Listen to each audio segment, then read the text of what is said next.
straight from current headlines. Every generation has its plague.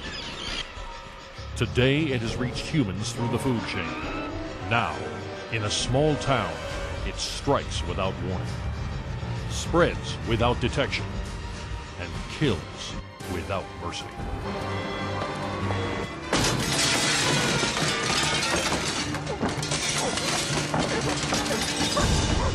One scientist has a clue,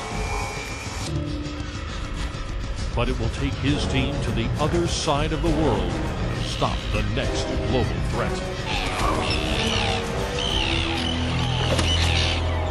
Bird flu, virus in paradise.